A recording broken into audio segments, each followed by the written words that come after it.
Hello everyone, I hope you all are in excitement after completing UPSC Preliminary 2022. In this video, we are looking into an overview of this UPSC Preliminary 2022 Paper 1 and Paper 2. I know obviously you people will be in a lot of excitement how this paper went. Did UPSC tried any pattern change comparing to the past years and all? So looking back to the paper, we know that UPSC never fails to surprise aspirants every year.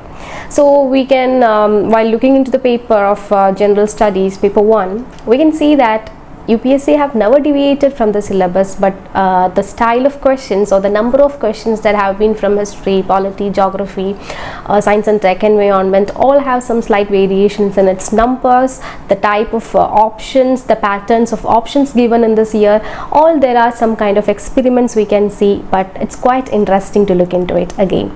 So in this video, we will be looking to that pattern changes, slight changes in the style of question, and the approaches that UPSC have given or put into the preliminary paper this year.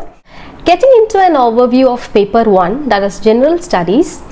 While looking into the questions, the number of questions from the classic subjects that we can see from history, geography, polity, economy, environment, and especially this year we came across very interesting questions from international relations, especially in a panoramic view of the world as well. We can see in geography as well as in terms of international organizations that comes in use randomly. Okay, so while looking into this question paper, very interesting thing that we can see is that it's not like about very much sticking on to the static part, but apart from that, current updations on that UPSC syllabus, it is really demanding from their side. You can see, in our General Studies Paper 1, preliminary syllabus itself asks like current events of national and international importance. That is how our preliminary syllabus starts with, and UPSC have really kept justice with that international importance part. And you can see numerous questions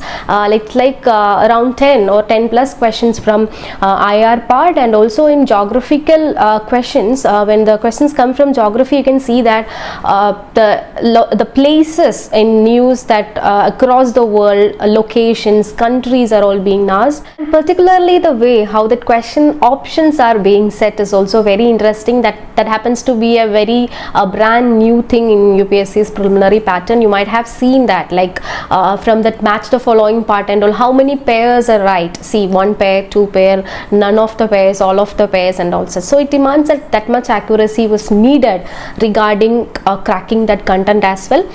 But we cannot say that this option pattern can be a pattern change from the side of UPSC, because last year also we had gone through a new style like assertion types of question, which was like back in 2012 or 2010 kind of questions were asked, but that was not again repeated this year. I mean, in 2021 you might have come across some assertion type of questions, and that was not again repeated in 2022, but something new was again included. So we cannot say all these as a pattern change, but it's quite interesting, and it's really a check on the content of the aspirant who is attempting or trying to crack that question. But it is really a quality level updation we can say regarding the content and the syllabus analysis when we align this with the questions.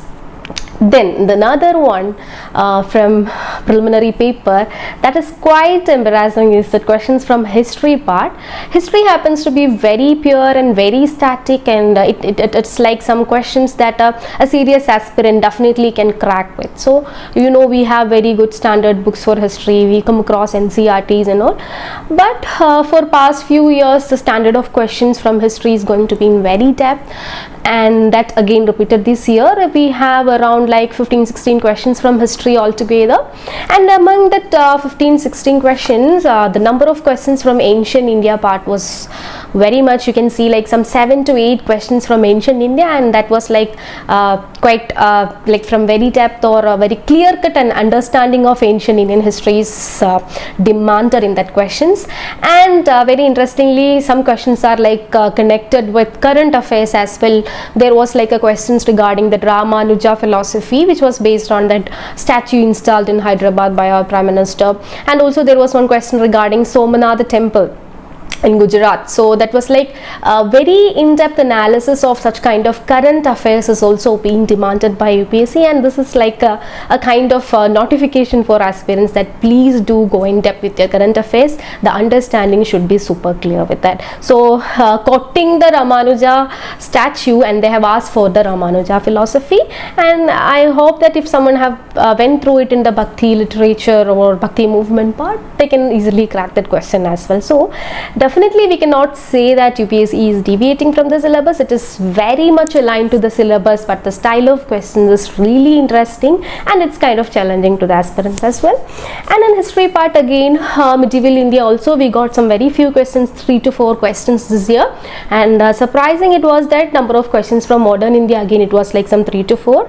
Again it was like some classic pattern of questions like Government of India Act 1919, Cabinet Mission Plan were all asked.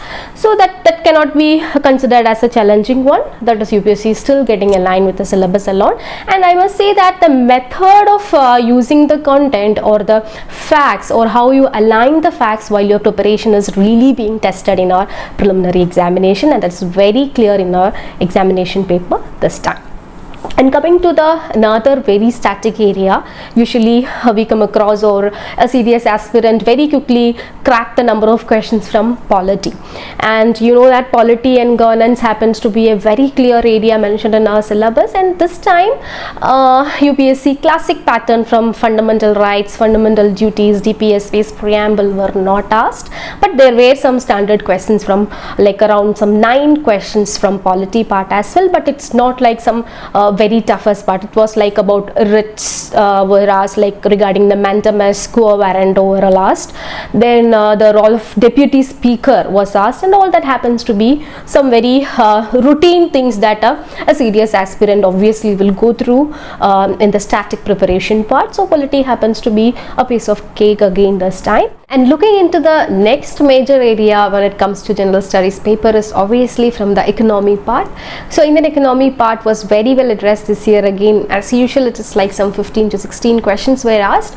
And looking to the pattern of questions, you know that usually the questions from economy that we get in UPSC classic pattern, we have questions from inflation, rupee depreciation, and all such questions were there. But it was asked in the current context, like rear, near, the direct transfers, indirect transfers were all asked. So all such kind of basic idea or the conceptual clarity in economy was also a demand. Same time, a current updation on the economic sphere was well addressed in the question paper, but it seemed to be a quite confusing with the options, because that much accuracy was the demand of the question paper. So obviously that happens to be kind of tough for some aspirants, as per I have known. So but the number of questions or the standard pattern of economy as usual UPSC maintained in this paper as well. And also the next area, that is of environment and ecology. You know that environment, geography or ecology pattern, or kind of biotechnology, some biological aspects were all very well asked this year again. And looking into the environment questions, you can see a classic number of like some 15 questions were there, and comparing to last year's question paper, it was quite easy and directly approachable.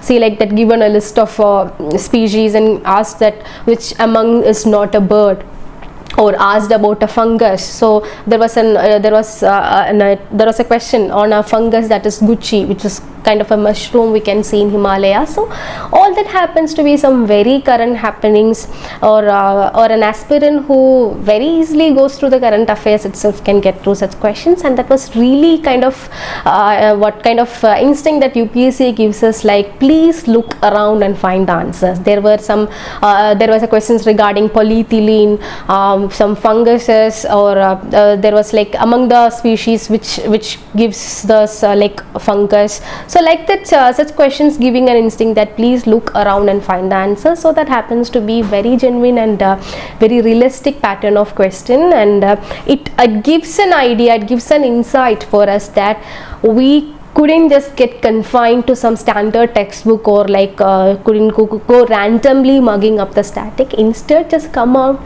read the newspaper, or reading the newspaper itself has to be given a common man or a layman perspective in its UPSC approach as well.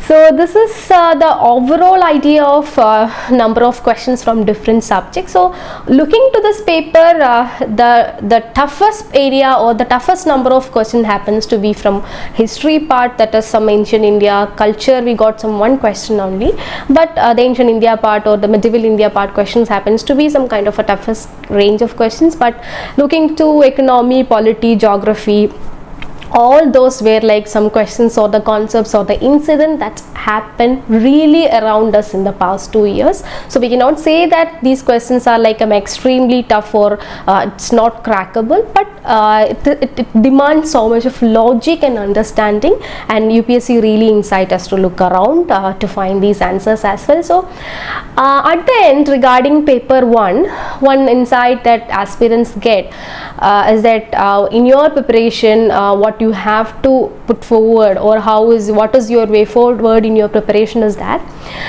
if you are you're maybe looking through the various keys and all, answer keys and all, you'll be finding some accurate or some approximate marks of your GS paper. Obviously everyone will do before bed today. So looking into it, if you are coming in between some 80-90, please don't do risk, start preparing for mains. You can start writing answers and everything. So we cannot expect that cutoff to be like very high, because last year UPSC really surprised by giving it down to some 87-85, and also we may expect that. So please don't delay your mains practices. You can start writing answers as well. And again, there is one very important factor regarding UPSC preliminary, that is our paper 2 CSAT paper.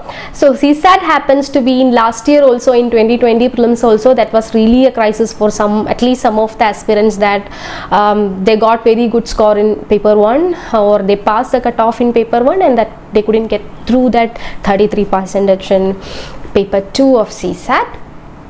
Unfortunately, that had happened to many last year also, but this time comparing to past 2020-21 CSAT papers, that happens to be quite better in case of this comprehension and all, happens to be some very directly approachable kind of comprehensions, and the arithmetic, mathematical, logical reasoning part was also fine comparing to the last year. So I don't think that it's going to be a huge crisis this time. So paper 2 was also quite of a quality one, and comprehensions of paper 2 must be taught, because comprehension side you are getting very interesting passages that is very reliable, or that is very much connectable in the current context. It's addressing the emotional side, the economic side, the environment side, and everything is being addressed in that passage as well. So I can say that paper 2 altogether this year is not going to be challenging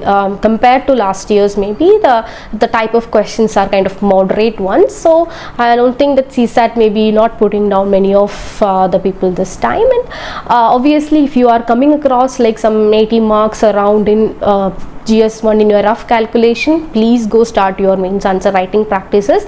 Even if you are down the cutoff, it's okay, because that preparation is not going to be in vain. Really writing answers and getting through that mains analysis over this GS topics and current affairs will be definitely an investment, or a long-term investment maybe in your next attempt as well, if you might lose it in low margin. So please don't put down your hope. It might be surprising in the case of cutoff as well. So there is a hope. So that probability in that question paper is really giving us hope better to prepare for the mains as well.